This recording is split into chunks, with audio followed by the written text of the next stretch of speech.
艾德納霍是不是蘇格蘭最好的新酒廠？以現在的新艾雷島的酒廠，是不是能吸引到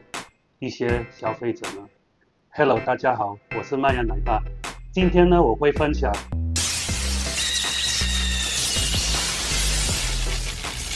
艾德納霍波沙。喜歡我的頻道，不要忘記按個讚、留言、訂閱跟開啟小鈴鐺，還有超級感謝哦，for super thanks。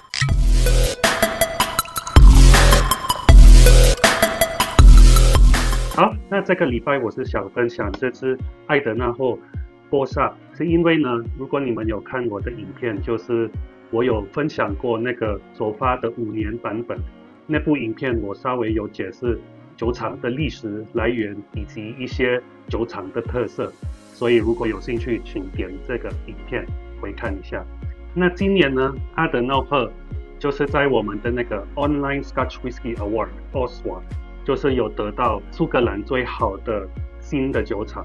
因為如果你們有在看 Online Scotch Whisky Award， 他們認定就是說，如果一個酒廠不到10年算是一個新的酒廠，所以可以獲得這個獎。所以今年就是艾德納霍又被一些全球的老饕啊跟一些愛好者認定是一個最好的新的酒廠。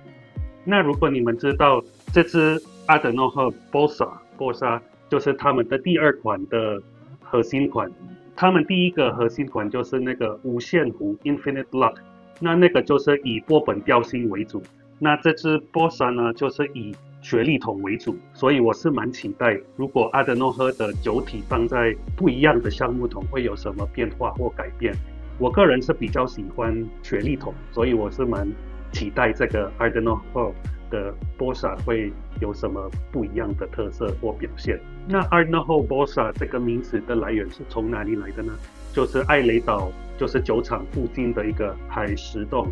就是一個很漂亮的自然美景嘛。那他們認為就是這支第2款核心款，就是有利用雪莉桶的魅力跟艾雷島特色的那個粗獷的泥煤嘛，會有什麼不一樣的特色，所以他們就覺得那個很漂亮的海蝕洞就是可以用它當名字。開箱之前，我是想說謝謝三富酒業，就是有贊助這部影片，所以感謝你們。好，那話不多說，我們來開箱吧。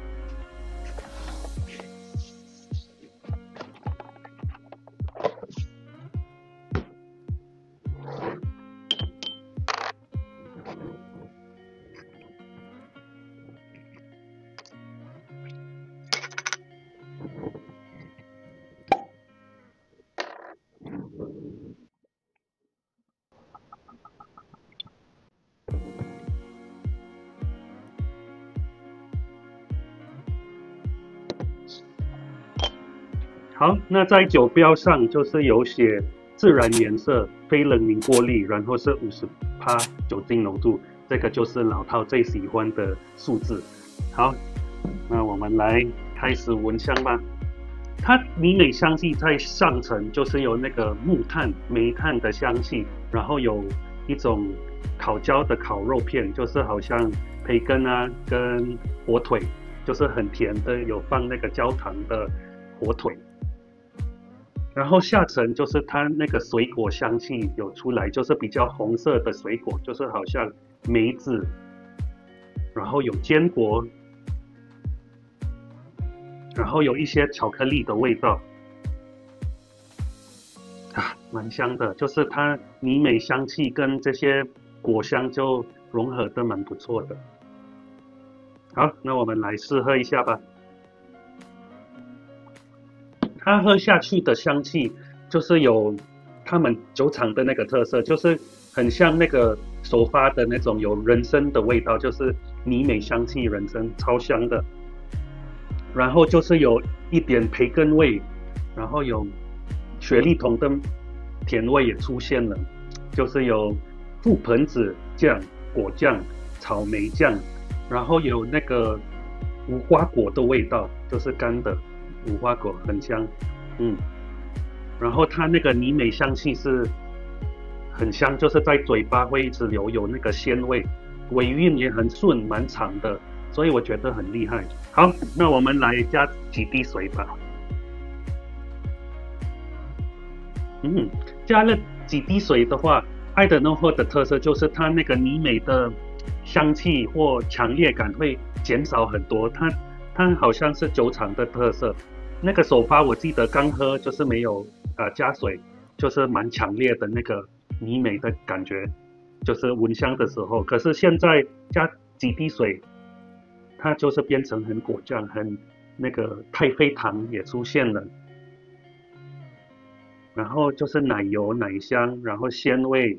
有那個扇貝，然後有牡蠣的味道，然後也是有礦物味。好，那我們再試喝。加了幾滴水的話，它那個泥煤強烈就真的減少很多，然後尾韻也很順很長。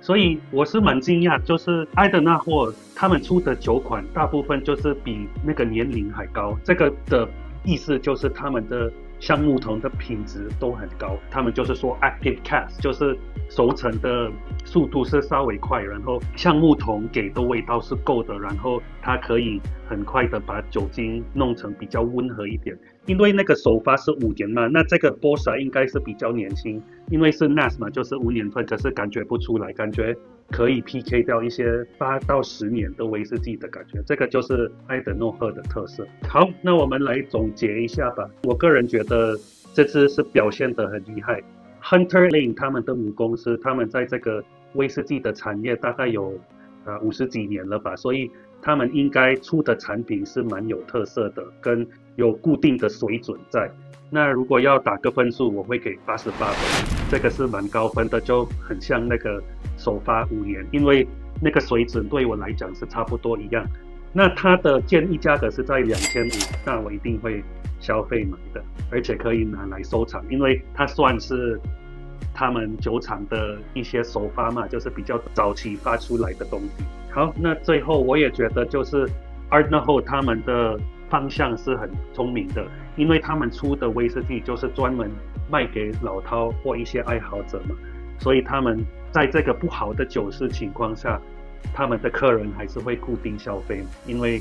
在這種不好的情況下，老饕們跟愛好者們會固定消費威士忌，那他們的方向我個人覺得是蠻對的，就希望可以看到他們多出一些很棒的這種威士忌。然後我也蠻期待，如果有一些台灣限量的單桶啊，或是純雪莉桶，這樣也是很期待的。好，那如果你們喜歡我這個禮拜的分享，請在下面留言。你們呢？你們有喝過愛德諾霍的這個波薩嗎？那請在下面留言，歡迎討論哦。下次再見面了 ，Cheers。